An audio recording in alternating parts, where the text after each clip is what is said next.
Suttons, established in 1770 in one of London's first and foremost jewellers and pawnbrokers of Victoria Street, London, has recently become the centre of a controversy that has involved both the French and British governments. A Russian socialite and infamous con artist, Alexandre Stavisky, who gambled and conned among the European aristocracy, in particular within Paris high society in the casinos and splendid hotels along the French Riviera, had, through his wagers and not-so-honest deals, acquired the French crown jewels. At the time of this news report on Movietone News in the early spring of 1930, Alexandre Stavisky had relocated down in the south of France, as Paris had got a little too hot for him. The Suttons Company had many reputable agents, not only in the British Isles, but also in the capitals around Europe.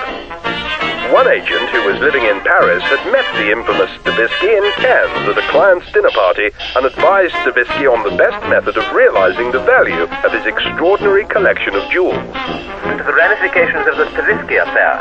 Interest is now centered on London, where some of the missing Stavisky jewels have been traced to the pawn shop in Victoria belonging to Mr. Sutton.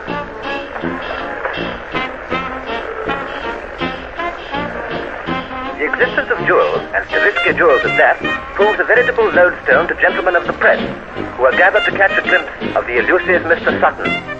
Unbeknown to the agent, Mr. Steele, these valuable jewels did not belong to Stavisky.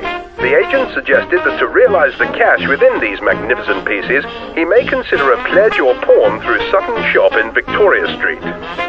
Without delay, as things were now getting very precarious in Cannes for Stavisky, he made his way to London on the Golden Arrow and arrived at their Victoria location. Stavisky took a very large cash loan against all the jewels, and Suttons now had the jewellery.